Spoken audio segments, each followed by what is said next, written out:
The command cut through the freezing air like a gunshot. Civilian candidate, move forward. Remove your jacket and shirt. Boots scraped against concrete, chairs screeched backward, laughter rippled through the inspection area at Naval Special Warfare Training Center, Little Creek. Recruits wearing sharp PT uniforms stood in two deep rows, eager to watch the show unfold. Someone whispered, "A librarian thinks she can become a frogman." Another voice said, "She'll quit fast." Claire Whitman didn't even blink. She placed her jacket on the steel chair, then lifted the gray tee over her head with steady, purposeful movements. Scars traced across one shoulder like white lightning bolts. As the shirt cleared her hair, the entire room gasped. Running down her spine, from neck to lower back, detailed ink appeared. An eagle, a wreath, a shield. The unmistakable pattern of a presidential service emblem, stylized yet accurate.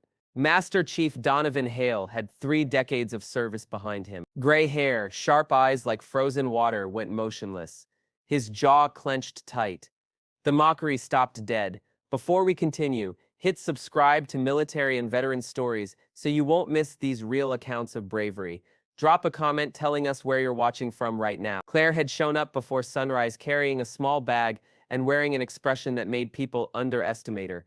No cosmetics touched her face. Her reddish-brown hair sat pulled back in a simple bun. The gate guard barely noticed her, quickly scanning the official-looking pass that seemed legitimate but unusual, like a record that had been authentic for years, but then classified into silence. She'd waited in the intake queue behind men and women built like sculptures, wide shoulders, precise movements, every inhale controlled. They swapped stories about Hell Week experiences, about freezing ocean waves, about surnames already carved on memorial plaques.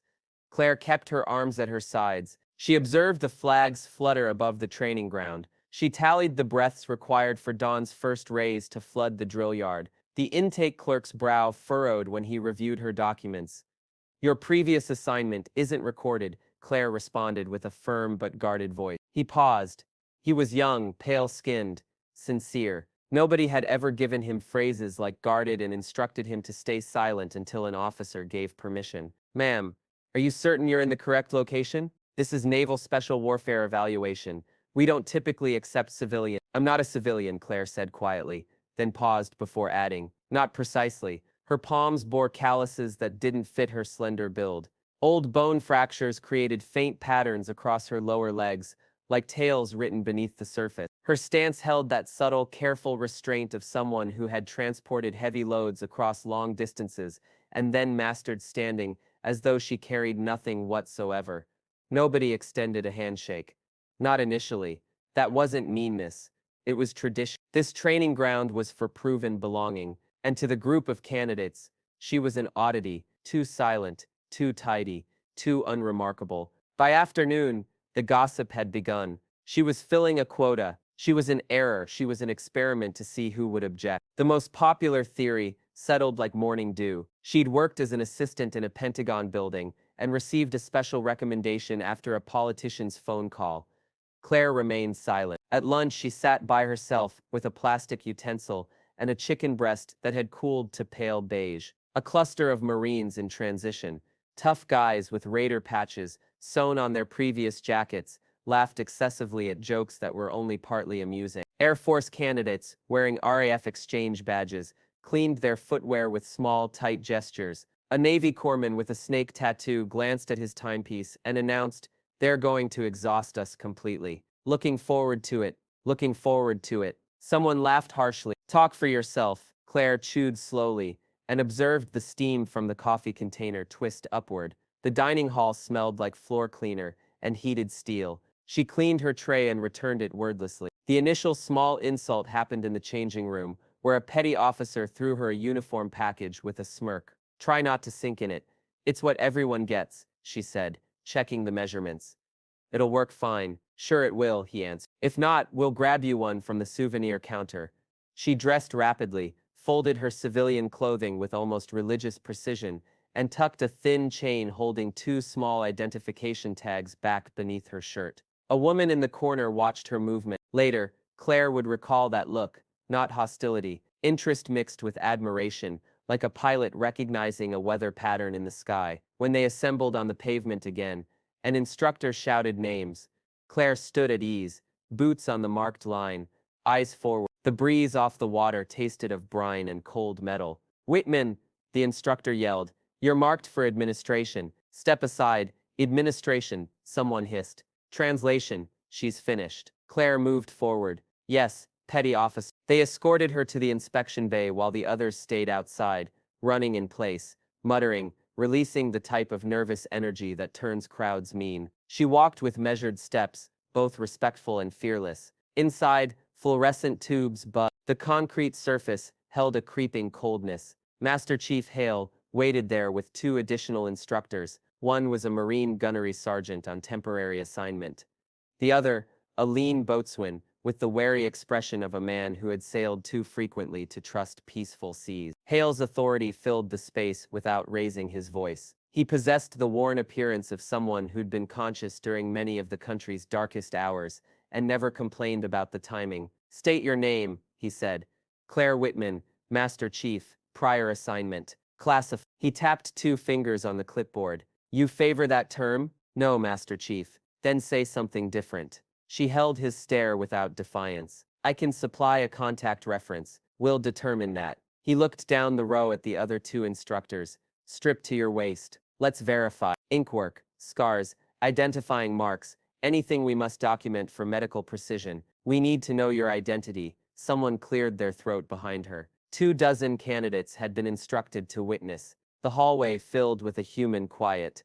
The type that makes sounds feel threatening. Claire's jaw shifted slightly. She removed her jacket. She raised her shirt. She prepared herself for the room's reaction. The first snicker originated from the rear. A young sailor too desperate to fit in. Another laugh came next. Then an elbow jab. No chance she survives cold water training, someone murmured. Bet she breaks down when the dropout bell rings. Claire inhaled deeply. She exhaled slowly. Being calm isn't lacking fear.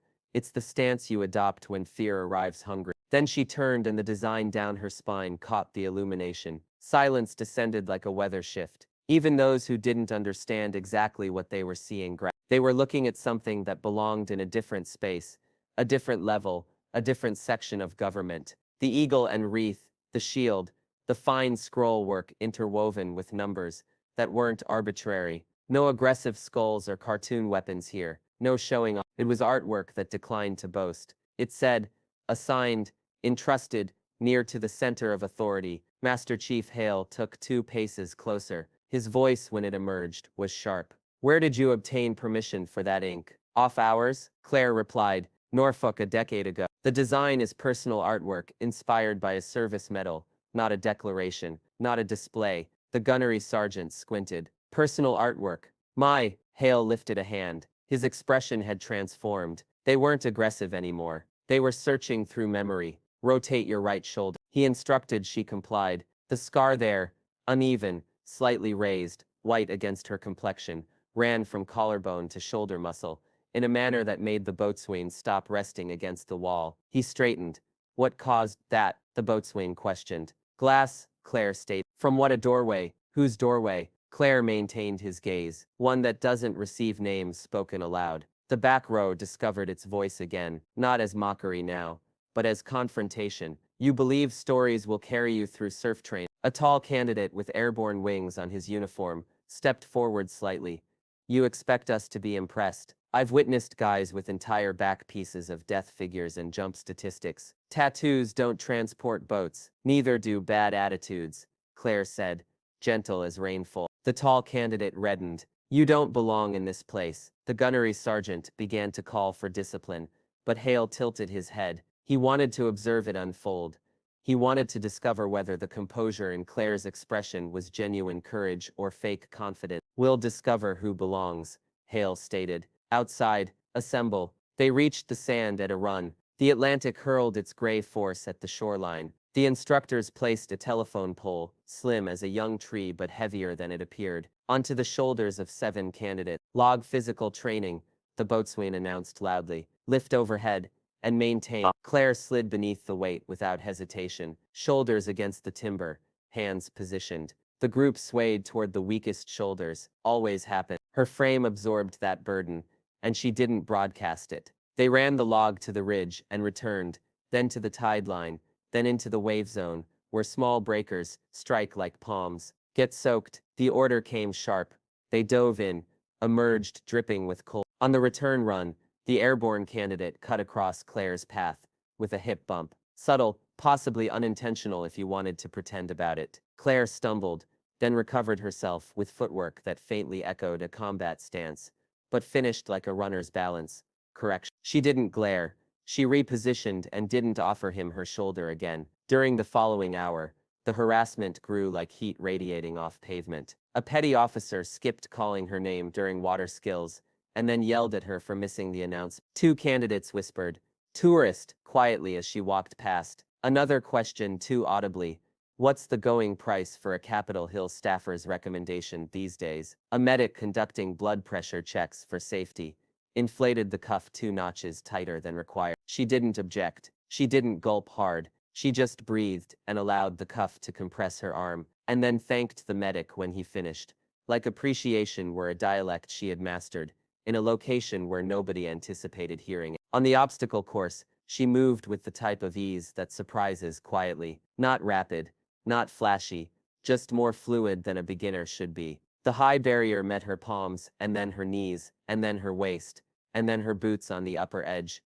At the horizontal log crawl, she didn't panic when balance tilted. She corrected. It appeared to a trained observer, like a person who had invested significant time in environments where falling had outcomes you didn't get to reverse. The remarks from the observers, intensive, lucky breaks, shortcuts, gymnastics gimmicks. The instructors allowed it to continue until they stopped. Hale summoned them to the training ground blacktop. Chalk markings, perspiration baked into the rocks. "You want to determine if she belongs?" Hale said, voice, emotion. "We'll discover the traditional way. Uniform examinations will be precise.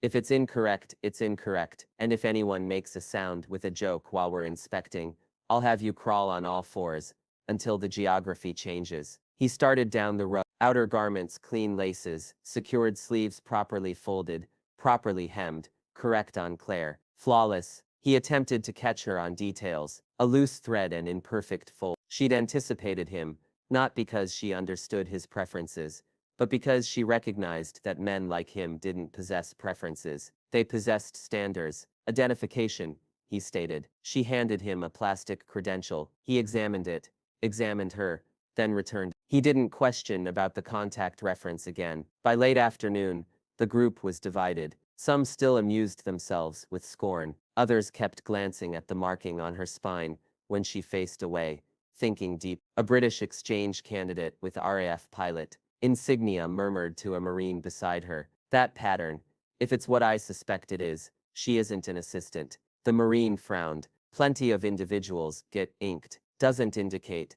The RAF pilot didn't respond. She was observing Claire's movements, coiling the cord, securing the end underneath, and laying it down perfectly. A sailor's practice, learned somewhere. You don't pretend. What would you have chosen? The narrator within the account might question you. Now, if you were present there, would you have mocked, or would you have wondered? And then, have you ever observed someone undervalued, like this, silent, constant, bearing a burden, nobody acknowledged, until it was nearly too late? The sun descended low, wind intensified. They relocated to the pool facility for drowning-proofing practice. The instructors appreciate the acoustics there, the way orders bounced off ceramic and returned louder like the structure approved of authority. Hale observed Claire approach the edge, arms secured behind your back, legs restrained. You'll bob, you'll drift on your back, you'll execute a forward flip, then you'll collect a mask from the floor. If you panic, roll to your side,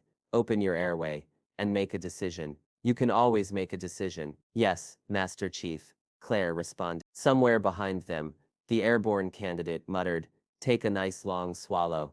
She entered the water like a diver who'd befriended gravity and learned to make the relationship silent. Her frame sank, rose, sank, rose. She released air slowly when she required to, rolled backward, exposed her chest to the air, closed it again, followed the pattern like rhythm. At the floor, she located the mask, positioned it over her head, with bound hands, brought it to the surface, and allowed the satisfaction of completion to live in her expression for precisely one breath. before she smoothed her face back to neutral. They received an hour for food. The dining hall was noisier now. The day had provided everyone something to discuss. Claire ate at the corner of a table, not isolated, but not embraced either. A woman in Marine combat uniforms, Sergeant Lindsay Keating, by the name tape, sat opposite from her, without ceremony. "You move effectively," Keating stated. "Where'd you acquire that type of composure?" Claire sipped water. "Locations where panic doesn't assist, which is all locations," Keating stated, a dry half-smile. "I'm Keating, Claire. You have a surname, Claire. Whitman. Okay, Whitman. Continue doing what you're doing. Allow the noisy ones to exhaust themselves." A tray crashed nearby. The airborne candidate dragged a chair backward, with a scrape that made teeth ache. He sat elbows spread and examined Claire, up and down the manner people do when they want to initiate a conflict, and pretend it's just talking. "Back tattoo," he stated, bold selection. Claire held his stare.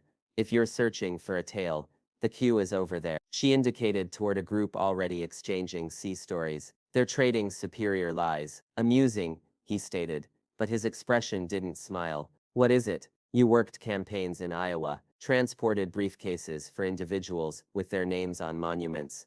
You believe that signifies anything here?" Keating's chair legs struck the floor. "Move along, trooper," he smirked. "I'm not addressing you, Marine." Keating's expression went very motionless. "That was your initial error." Claire stood, gathered her tray, and carried it to the return counter. She came back to the table, with a napkin in her palm, and the same level voice. "Tomorrow will be harder. Conserve your strength." "For what purpose?" he questioned. "For the section where the ocean attempts to kill us." He laughed excessively. It sounded like bravado constructed on a base of sand. Back in the sleeping quarters, another small challenge. Her bunk had been reassigned. A handwritten message, taped to the frame. "Verified administration." The corridor was lengthy. The hour was late. Her legs desired rest, like a prey. She removed the message, and placed it in the palm of the petty officer, in command, without a word. He stared at it, looked at her, and stated, "Bunk 27 is available." It was the worst bunk beneath a vent, cold all night.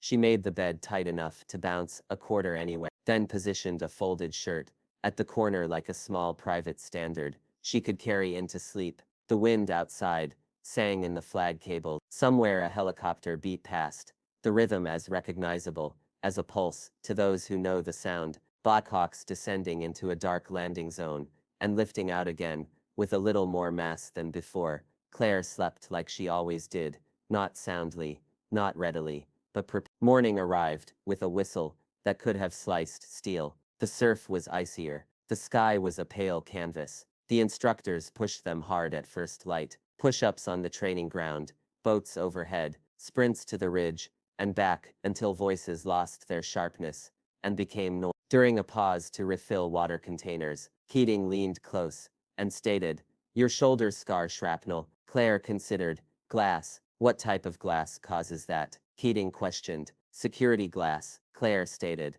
and allowed the silence to complete the missing information. Later, at a chart table inside a classroom, with walls that smelled faintly of dry erase cleaner and old coffee, they ran a land navigation exercise. The instructor called out grid coordinates. Claire plotted quietly, pencil tapping the plastic protractor with modest certainty. The RF pilot, Flight Lieutenant Sarah Morton, observed from across the table. "You've done this with more costly charts," Morton stated, not a question. Claire didn't respond. She drew a bearing line, wrote a number in the corner, circled it. Her penmanship was tidy and square, like military block letters taught by someone who valued legibility under pressure. During a gear arrangement, Hale walked the aisles between rows of carefully arranged equipment, fins, masks, knives, flashlights, compasses, first aid pack. He stopped at Claire's station. His attention caught on a small piece of tape inside her backpack flap. Subtle the way people mark equipment so it returns home. On the tape, 3 characters and a tiny drawn lightning bolt. Hale's expression tightened. He'd observed marks like that in hangars and on airfields, where call signs lived longer than governments. "What's the bolt?" he questioned. "A joke," Claire stated. "From a friend." "What friend?" "A communications tech." "Where?" "Overseas." Hale's silence carried its own authority. During water navigation, Claire counted strokes under her breath, a rhythm learned when depth and current and sailboats and small rapid black boats shared the same night water. She surfaced at the marker exactly where her bearing indicated she would. Keating surfaced 2 seconds later. The airborne candidate, whose name they'd finally learned was Pearson, emerged 10 meters down current and cursed. Back at the bay, the boatswain ran them through knot-tying exercises, bowline, clove hitch, figure-8 follow-through, sheet bend. Claire's fingers moved with a memory that was more than camping, the boatswain observed, then picked up a piece of line with a half-frayed sheath. He tied a knot, so uncommon. Half the class frowned. Zeppelin bend, he stated, because sometimes you connect lines under tension and don't want them to fail. Without hesitating, Claire mirrored it, then tightened it down and positioned the tails neatly. The boatswain didn't smile, but a sliver of respect entered his expression. Late morning, a small training incident pierced the day's routine. A candidate slipped on the obstacle course and landed badly. The tower instructor's whistle blew. Medic, the corpsman jogged in, same one who'd been a little too rough with the pressure cuff. He performed his job now without attitude. Claire remained at the edge, watching the candidate's chest rise and fall, counting. When the instructor waved them back to the line, she stepped away, but not before the corpsman noticed her expression.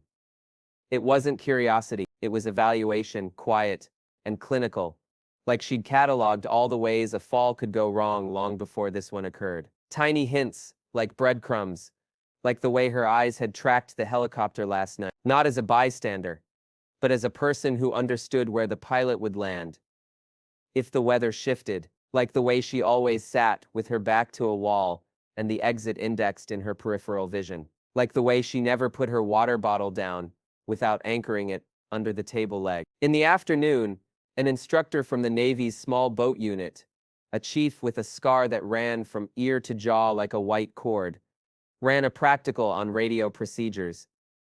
Believe you can all use a communication set? He barked. We'll discover. He distributed handhelds, assigned call sign. They were silly on purpose. Pineapple 1, Mongoose 2, Top Hat 3. Because humor makes people careless, and carelessness teaches quickly. Claire took her radio and rolled the antenna base between finger and thumb, as if measuring the torque of an old practice. Network call, the chief stated. Pineapple 1, send a radio check in the clear. Pearson keyed up and sang into the air. Radio check. Radio check. Pineapple 1 on the network. Half the class giggled. The chief did. Attempt that again, he stated without stepping on any transmissions, and watch your cadence like you want someone to be able to hear you during a storm. He worked down the line. When he reached Claire, he stated, Top Hat 3, send your location. Then request a time synchronization. She keyed. Her thumb pressed the push to talk with a small microsecond of pressure that allowed the squelch to settle. Top Hat 3. Grid. 1 spike. 27 break request. Time synchronization. The chief's head turned the cadence. The word break placed like punctuation. The feathered half-second at the start to avoid clipping the first syllable. He gave the time precisely. Claire repeated it. Clean. The RAF pilot met the chief's eyes across the room. Something passed between them. Recognition without names. Wait, whispered someone in the back. Is she? Someone else hissed. Just observe. Later, back on the training ground, the instructors lined them up shoulder to shoulder. Hale walked to the front and spoke without theatrics. You've had entertainment. You've had doubt. Here's your final test for the day. Because the night doesn't care what you think of each other. He nodded to the boatswain who wheeled out a steel table draped with a canvas cloth. He lifted the cloth. 2 rifles lay in pieces. 1 M4 carbine. 1 older AKM. Well maintained, but with the scratches and worn finish that say service. Timers prepared. Hale stated. You will assemble. Function check. Safe. 30 seconds for M4. 40 for AKM. If you don't know the AK, learn. The world won't question what platform you prefer. Pearson rolled his eyes. This is what we're measuring. No, Hale stated. This is how we measure what we can't observe. He pointed. Whitman, step up. Claire stepped to the table like a person entering a chapel. She didn't glance around to measure the attention on her back. She just put her hands on the parts. Old carrier group. Charging handle. Lower receiver. and a loud touch to do the remembering. The timer chirped. Her fingers moved. Patient, but precise. No rattling. No forced speed. She seated the takedown pin.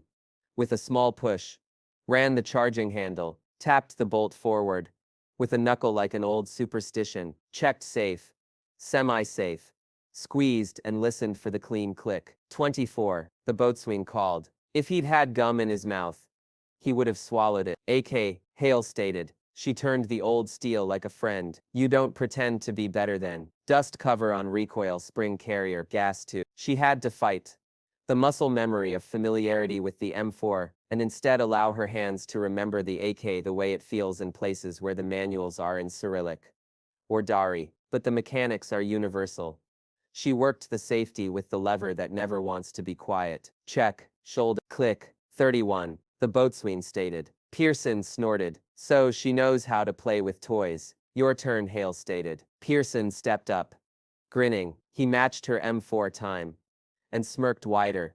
On the AK, he fumbled the recoil spring, cursed under his breath, and beat the time by a hair. Regardless, when he turned, he made a theatrical shrug. See, nothing special, not about speed, Hale stated, about mindset. He waved them back. Buddy carry exercise. 3 miles sand and surf. Your buddy is the person on your left. Pearson glanced left. Keating stood there solid as a brick wall, face unreadable. He visibly recalculated his plan for the afternoon. Claire looked left. Her buddy was a smaller Navy candidate, with a runner's build and a scarred knee. The woman looked up like she'd been assigned the son to carry. They started with Pearson's pair. He hoisted Keating and moved with a grunt, breath going ragged almost immediately. Keating took him like weight, then made herself denser by relaxing into the carry. There's a trick to it.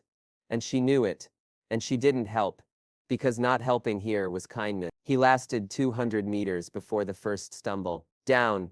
Hale barked. Switch. Keating stood, scooped Pearson, as if he were a heavy backpack, with arms, and moved. Not elegant. Efficient. The class's laughter trailed her like a flash. When it was Claire's turn, the runner tensed, bracing for a rough ride. Relax, Claire murmured. Allow me to find your balance. She lifted the woman across her shoulders, in a fireman's carry, so smooth the other woman exhaled. Without realizing, Claire began to move, not rapid, but relentless. Step, breathe, step, breathe. The cadence of a person who had walked nights into mornings, without the luxury of stopping to admire the dawn. Her boots found hard sand, and rode it as it gave and took. At the halfway mark, Hale raised a hand. Switch. The runner attempted to lift Claire. She couldn't. Her knee wouldn't hold. Permission to modify. Master Chief. Claire stated. Modify how? 2-person drag. Split the load. Denied, he stated. Reflexive. Claire lifted her buddy again. I can finish. It's a buddy exercise, Whitman. Yes, Master Chief. She stated. She carried the woman the rest of the way, set her down gently, and stepped back into line, before the breath in her chest returned to its regular size. Pearson observed. A tick in his jaw. So she can carry a friend, he muttered. Big deal, Hale's voice cut. You say that again, when it's you that needs carrying. I'll write it on your headstone as a joke. They moved to navigation again, this time under time pressure, compass in hand. Course markers, hidden in scrub and dune. Claire plotted quickly. Morton shadowed her by coincidence, or intent. At the second marker, a half-buried ammo can, they reached down at the same time. Morton's hand brushed Claire's. Instead of pulling back, Morton turned her palm up for a second, and with her thumb traced 3 careful motions, key and improvised tap. It was nonsense, unless you were looking less at the letters and more at the practice. Morse. Not rapid, not boastful, the conversation of people who'd had to say things quietly, between walls that listened. Claire blinked. The smallest acknowledgement. Morton nodded once, and peeled left like an escort peeling off a wing. Back at the pool, the instructors added a wrinkle: underwater equipment exchange. 2 candidates share 1 mask and 1 regulator, swapping without surfacing, maintaining eye contact, composure, control, trust. It's a dance, and panic turns it into a fight. Claire paired with Keating. They duck under, hands on shoulders, count breath, regulator pass, mask swap. Keating's thumb up. Good. Claire's forefinger tapped twice steady. They surfaced in sync. Pearson observed and shook his head. Your turn, Romeo.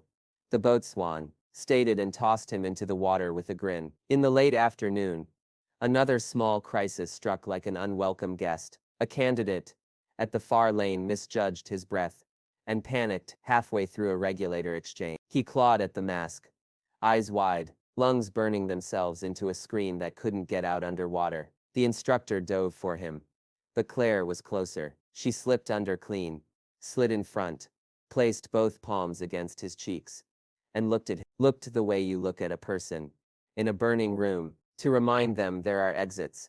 She guided his hands to the regulator, tapped the rhythm on his wrist. Breathe, breathe, pause. A simple cadence. He calmed enough to accept air. The instructor took over. They broke the surface, with the slow care of not startling an animal that could injure itself on help. When they reached the edge, the boatswain started to bark. What did I instruct you about freelancing? But the words died, because Hale had already raised a finger. The Master Chief's eyes were pinned to Claire's face, not because of the rescue, because of the scar above her cheekbone, suddenly clear with the water slicking back her hair. A thin white line that could have been a cut from a childhood fall, except it ran inward, like a mark you get when something explodes inward, not outward. He knew that pattern. He had observed it on people who had been too close to windows when bad things occurred. They dismissed the class early, with instructions to eat, hydrate, prepare for a night evolution. The murmurs followed Claire down the corridor like birds that couldn't decide whether to sing or scream. In the locker room, Pearson waited with two friends. Hero stuff, he stated, saving drowning people. Cute. Claire set her towel down, her hands steady. You injured? Excuse me, you keep favoring your left foot. He opened his mouth, closed it, flushed. Mind your business. Roger, she stated. She didn't add until it becomes mine. Keating pushed the door with her shoulder and stepped between them. Walk away, she told Pearson. You don't want to discover the hard way that being loud isn't the same as being strong, or what? She going to recite me a policy memo? He sneered. Tell me about being classified. Claire turned. She could have used 100 words and chose 2. Night falls. What? She picked up her bag. Night falls, she repeated. That's when mistakes get loud. When the sun finally dropped, the instructors had them assemble on the pier. The world turned to shapes and sound. The water became a color, without a name. The air had that metallic taste. The ocean wears after dark, like a secret it keeps from the daylight. Final evolution. Hale called. Inflatable insertion and recovery. Quiet. Clean. If you're sloppy, the night will punish you. If you're arrogant, it will humiliate you. They boarded small inflatables and pushed off, out past the dock lights.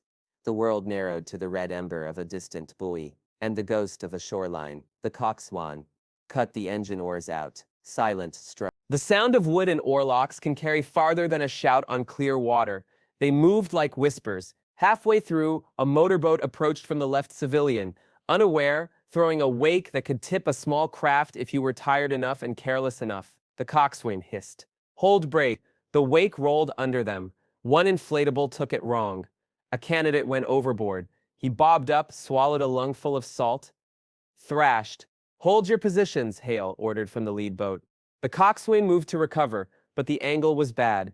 The candidate coughed, eyes white in the dark. Claire leaned, slid from the gunwale without splash, and reached him with that smooth, unpanicked stroke again. She rolled him, locked an underarm carry, and kept his face up. The coxswain brought the bow around, and hands pulled both aboard in one clean motion. Back in, Hale snapped. We're burning the ocean's patience. Claire slid into the boat like she'd never left it. Pearson, 2 craft away, observed in a silence he would have called respect if anyone had questioned him under oath. When they returned to the pier, Hale kept the candidates at attention and distanced the instructors with a glance. The night had that edge. It gets right before people either go to sleep or decide to ruin tomorrow. Whitman, he stated, with me. The class held its collective breath. Pearson's smirk returned for one bitter second. Finally, Hale led Claire to an office with blinds half closed and a framed set of campaign ribbons on the wall that told a story you didn't need words to read. He shut the door, then leaned against the desk like a man fighting his own memory. Turn around, he stated quietly. Claire did. Hair up. She swept her hair into her fist. exposing the full sweep of ink down her spine. Hale stepped closer. He didn't touch it. He just looked, taking in details. The eagle's feathers, not just lines, but count. The wreath, not just leaves, but segments. The shield with a tiny, almost invisible cross-hatched grid. Who did the work? He questioned. Artist in Norfolk, she stated. But the design was mine, he nodded once. What were you assigned? Direct support, she stated. For whom? Executive branch, she stated. Advance work, perimeter access. No direct protective duty. Not usually. Not usually, he echoed. He moved around the desk, opened a drawer, took out a battered, unmarked phone, kind that looks like a cheap burner and isn't. He dialed a number from memory and spoke when the line answered. This is Master Chief Donovan Hale, Naval Special Warfare. He paused. I need a verification off the record, but on my soul for a candidate. Another pause. Name? Claire Whitman. The voice on the other end did not ask who is this. It asked for a moment. Hale waited. He looked at Claire. She watched a point on the wall where the blinds cut the light into careful stripes. When the voice returned, Hale made a sound in his throat like a man who's just realized the river he thought he knew has a current underneath it, strong enough to move mountains. Understood, he stated, and hung up. He didn't salute, no rank to salute, but something inside his posture shifted. Why are you here? He questioned. Because I was told not to do this, Claire stated, and a small smile touched the corner of her mouth. And because the last time I didn't do what I knew I could do, someone I loved didn't come home. Hale stared at her tattoo again and saw not the art but the day it had been born. He didn't make her explain. He spoke instead, voice very quiet, the way men talk when they've just stepped into a church empty of people, but full of history. 4 years ago, Hale stated, there was a stormy night in a foreign capital. A convoy route got changed at the last second because of a market closing early. A white SUV parked too close to a gate where white SUVs had no business. Somebody noticed a reflection in a window and made a call that moved the arrival by 2 minutes. The device in the SUV blew at 1 minute 30 seconds. He walked to the window and looked out at the black water like it could listen. The man who made that call was listed as a communications tech in someone's paperwork, he stated. Except he wasn't just a communications tech. And the woman who told him to check the window reflection twice, who moved the car 3 feet because 3 feet is the kind of distance that saves lives. She wasn't listed at all, not by name, not anywhere you could find without walking into a room with no windows. He turned back to Claire. You weren't on the vehicle, he stated, but you were on the door, and the door is sometimes the entire world. Claire's eyes stayed level. We moved people. That was the job. Not heroics, not movies, just good practices under pressure. Hale's mouth twitched. Good practices under pressure. He repeated, we lose people, Whitman, all the time, not just to the bad nights, to the good ones too, because good nights make you sloppy. And then he stopped, the sentence unfinished in a way that said, we don't speak the names of ghosts tonight. He picked up the phone again and dialed a different number. It rang once. Then a voice answered that made the hair on Claire's arms lift because it had been years since she'd heard it, and also yesterday. Ma'am, Hale stated. This is Master Chief Hale. I have someone in my office you might remember. The voice on the line murmured something dry. Hale smiled without humor. Yes, he stated. Exactly. The one who argued about 3 feet. He held the phone out. Claire took it. Breath caught in her throat like a bird behind a window. Claire, the voice stated. She closed her eyes. Hi, boss. Don't call me that. The voice stated. Affectionate and fierce. You make me feel old. You were old when I met you, Claire stated. And there was laughter there, and grief and gratitude folded into something with edges that couldn't cut anymore. Are they treating you right? The voice questioned. It's selection, Claire stated. The ocean is honest. A pause. Don't let them turn your quiet into their excuse, the voice stated. If you stay, stay because you choose it. If you go, go because you refuse to be made small. The line went still and then clicked dead by design. Hale took the phone back and placed it on the desk like it needed respect. I don't give passes, he stated. Ever. You won't get one. If you stay, you earn it the way everyone earns it. I wouldn't take it if you offered, Claire stated. He nodded once. Good. He opened the office door and stepped into the corridor. Candidates pretended to be casual. They failed. Word travels even when nobody speaks. Keating stood with arms crossed, face impassive. Pearson leaned back against a cinder block wall, performing as some men do for an audience that has wandered off. Hale's voice carried without volume. Form up on the training ground. They obeyed. The night made their breath into ghosts. The lights cast long shadows that made them look taller and lonelier than they felt. Hale stood in front of them, with hands behind his back. He didn't make a speech. He let the silence do the heavy lifting. This program, he stated, at last is for people who understand that skill without humility is a liability and that humility without skill is a burden. He turned to Claire. Step forward, Whitman. She did. Turn around, he stated. She hesitated, then pivoted, the back of her shirt lifting a fraction as the wind teased it. The ink on her spine didn't glow. Ink doesn't do that, but the eyes on it gave it light.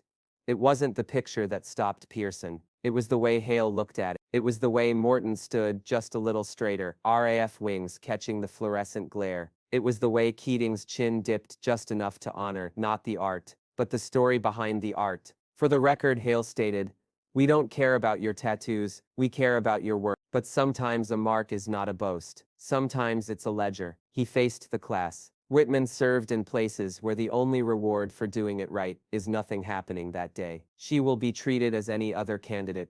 You will carry boats together. You will fail and pass together. And if I hear one more laugh from the cheap seats, I will make the sand remember your names. He turned back to Claire. For a long moment, the entire world waited to see whether the ocean would whisper, whether a helicopter would cross the sky, whether anyone would breathe. Hale raised his right hand. It wasn't a parade ground salute. It was smaller, truer, the kind of salute men give when they mean, "I see you." The class didn't know what to do. Morton did. She came to attention. Keating followed one by one, as if the night itself were coaching them. The candidates squared themselves and let their hands find the angle their hearts had already made. It wasn't thunderous. Thunder owns the sky. This was rain.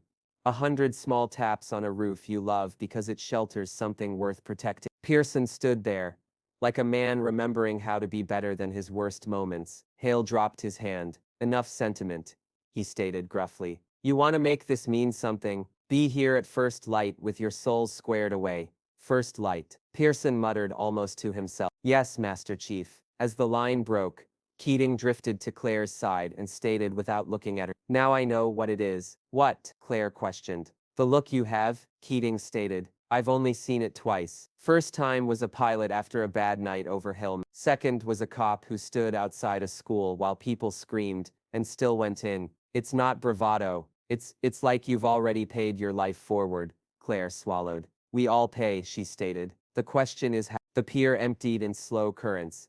Candidates peeling off toward the barracks, with the stiff, careful gait of bodies that had nothing left and still had to move. The night held on a little longer, as if reluctant to hand them back to sleep. Hale didn't dismiss Claire. Be at the memorial at first light, he stated. Uniform. No excuses. Yes, Master Chief.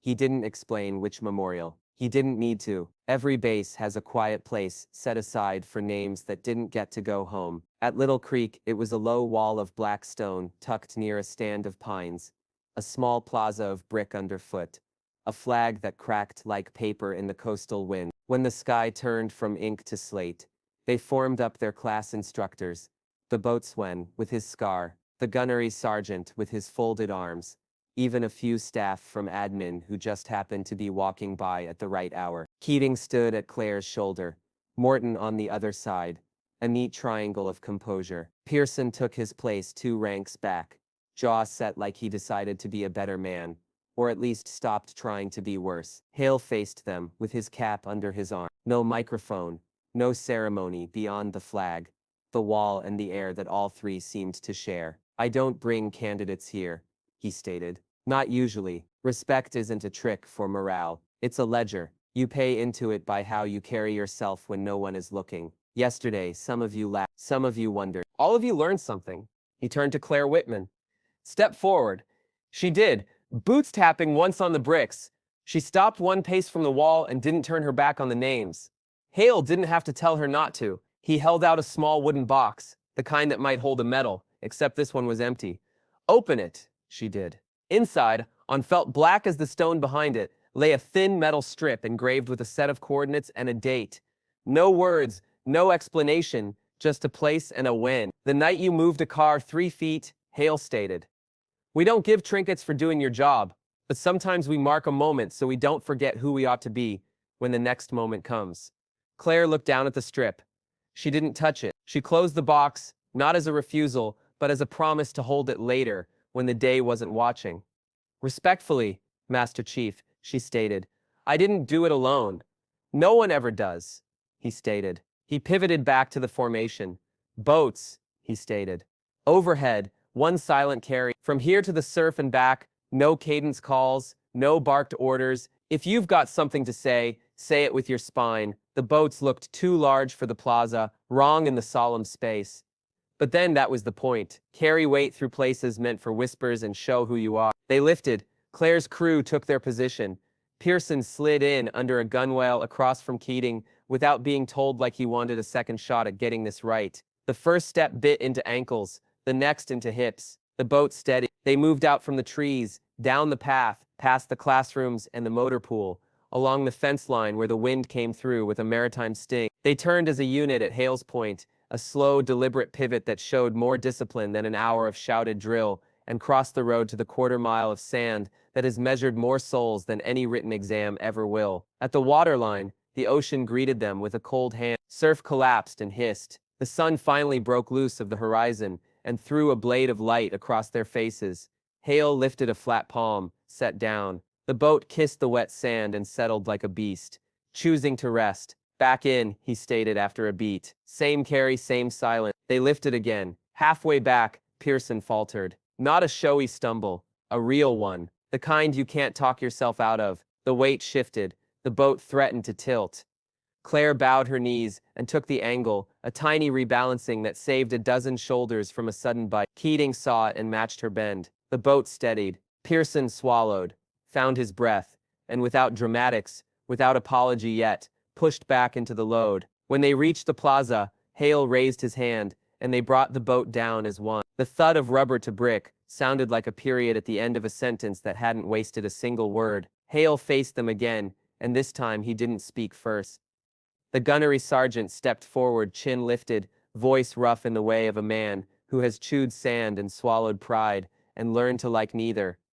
Candidate Whitman, he stated, yesterday I challenged you with my eyes, today I'll correct with my mouth. He drew himself to attention, boots aligned with invisible lines only Marines can see, and gave her a salute that didn't belong to services or rivalries or jokes. It belonged to recognition. Morton didn't salute wrong uniform, wrong context, but she stood that fraction straighter again and stated, brisk and British, ma'am, with a crispness that held warmth. Pearson's moment came last, deliberately unscripted. He stepped up 2 paces, no swagger, and faced Claire. His voice, when he found it, had sand in it. I stated things I wouldn't say if the man I want to be had been listening, he stated. You carried my team yesterday when you didn't have to. You carried more than that before any of us met you. I don't want to speak. I want a chance to work next to you and earn the same silence you keep. Claire didn't make him crawl. She didn't smile to make it easy. She offered her hand. Pearson took it like a lifeline and a weight both. Then work, she stated. That's all there is. Hale let the moment breathe and then cut it before it turned into something pretty. Form up. We still have a day to conquer. As they broke ranks, a quiet procession arrived. No fanfare, no entourage. 2 officers from the base staff and a civilian in a blue windbreaker with a small lapel pin shaped like a shield. Not the dramatic entrance of a general, not an admiral with aides and protocol, just a presence that made the air lean in. The civilian nodded to Hale. Master Chief, he stated. His accent carried no drama, only the weight of rooms with no windows. Sir, Hale replied. We're in the middle of evaluation. I won't interrupt long. The man's eyes found Claire. He didn't smile, but something in his gaze gentled the morning. Whitman, he stated, using the formality of someone who respects a person more than their file. You raised the right kind of alarm once. Some of us still hear it when we need to. She inclined her head. Then it was worth the noise. He extended his hand. She shook it, and he departed with the soft-footed certainty of a person who doesn't need to be seen, to be felt. The candidates observed him go with the dawning understanding that the world touching this plaza wasn't just sand and sea. It was decisions and distances, and the narrow margins where lives tip one way or another. Hale clapped once sharp. Enough boats back to Rack's pool at mid-morning. If you're looking for easy, You should have signed up for something with a finish line you can see on a map. They moved. They worked. And from that hour on, something inside the class had been rethreaded. Not difference, not myth. Just the hard, clean respect that comes when you see a thing tested by water, weight, and witness. And it holds. The days that followed didn't get kinder. That isn't the job. The ocean remained on it. The sand stayed indifferent. Instructors did what instructors are paid to do, put pressure where the cracks hide, and wait to see if you can make gold or dust. Claire failed things, and passed things like everyone else. She misjudged a current once, and had to burn extra strokes to correct it. She went over the cargo net, slow enough for Hale to click his tongue, and say again, until her forearms shook, and her feet slipped on the rope, and she learned that stubbornness is a skill, if you teach it to proceed, without anger. Pearson stopped performing and started listening. He still had surge and flash in him. Men like him always do. But he redirected it, like a river you canal, instead of dam. He learned to count breaths, when Claire's cadence would have made him laugh a week earlier. He started to carry quiet the way he had always tried to carry noise with both arms. Keating and Morton found a rhythm with Claire that no one else could quite replicate. In water, on sand, under a boat, they moved like a small unit that understood the grace of taking the right inch at the right moment. Hale saw it and didn't come, not because he missed it, because he refused to make what they earned into something he could take credit for with words. One evening, after a day that had been longer than any clock could measure, Claire sat on the barrack steps with her boots unlaced, watching the flag with the soft stare of someone who isn't thinking about anything and is thinking about everything. The box with the metal strip lay in her hand. She turned it once, twice, then she opened it and ran a finger over the coordinates like a person tracing a route they could walk in their sleep. Pearson sat 2 steps below, elbows on knees. He didn't look back. You ever regret? He questioned. Regret is loud at night, Claire stated. Then quiet in the morning, when you decide to show up anyway. What if showing up isn't enough? It isn't, she stated simply. But it's the first thing that is. He let that settle. Who didn't come home? He questioned, voice smaller. She closed the box. A man who kept a photograph in his radio pouch and never looked at it where anyone could see. What was the picture? A door frame, she stated. And when Pearson frowned, she added, he stated, if the frame is strong, the house can take a hit. He took the hit. The frame held. Pearson swallowed, staring at the concrete. I don't know how to be the man I say I want to be, he admitted, as if confessing to the steps themselves, and not to her. Claire didn't offer a sermon. Start by not being the man you don't, she stated. Then practice. Morton joined them, passing a canteen. We are all pretending confidence, she stated lightly. British humor covering something softer. The trick is to keep acting like the person you would trust, until you realize you've become them. Keating's shadow fell across the steps. You 3 planning a book club? She questioned. Chapter 1, Claire stated. Hydrate. Keating snorted, then sat. For a small unguarded time, they shared the kind of silence that isn't empty. The bass moved around, distant voices. A truck reversing somewhere, with the slow beep, beep of caution. The rotor wash of a helicopter doing something routine, and therefore critical. When lights out came, Claire slid the box back under her rack. She'd learned not to ask favors from a sky that was busy, but she made a practice out of gratitude. For the chance to carry weight, for the people who taught her to measure distances, in lives saved, rather than miles marched. For the stubbornness that showed up when courage was busy else. Morning returned, as it always does. The instructors rotated. New voices found new ways to be old lessons. The class thinned by a few, some voluntary, some persuaded by the ocean's truthfulness. The ones who remained carried each other a little clean. On a Friday that felt like it had been waiting all week to arrive, Hale stood them down early. He didn't say why. He didn't have to. The air had the compressed hum of base business, conducted a layer above their pay grade. Rumor stated, a team was wheels up. By nightfall, rumor was often right, without knowing why. Hale walked past Claire on his way to the office. He didn't stop. He didn't nod. But a word traveled anyway, stuck to the air like salt earth. That night, as the class drifted toward the dining hall in small groups, a quiet grew out of nowhere, near the memorial. No ceremony had been scheduled. No email had gone out. But people who knew how to be where they were needed found their way there. Some in uniforms, some in civilian clothes, one or two with a kind of windbreaker pins that look like nothing and stand for everything. Claire didn't lead them. She arrived like anyone else. She stood where the light from the flagpole made the brick look like a warm mat. She didn't take the box out. She didn't speak. She just put her hand flat on the stone for a breath, then withdrew it like laying a coin on a friend's palm. Keating observed, eyes glassy in the pole light she would later call allergic to dust. Morton blinked hard once and pretended the wind had found her. Pearson stood with his cap in his hands and stated nothing. Respect had become, not a moment, but a practice. The moral didn't need a lecture. It lived in how they formed up the next morning, without a word, how they checked each other's gear, how Pearson caught the edge of Claire's backpack as she swung it up, and she led him without turning it into a lesson about independence. True strength hadn't shouted. It had shown up on time, under load, through tired, through doubt, through someone else's laughter, and then through their apology. When people ask later how it changed, they'll try to name the moment, the ink on a spine, a salute under a cold flag, a boat carried in silence. But the truth is simpler. Respect didn't arrive all at once. It accumulated, inch by stubborn inch, breath by counted breath, a ledger paid in sweat and steadiness, until even the loud learned to be quiet. Claire never told the full story. She didn't need to. She kept working,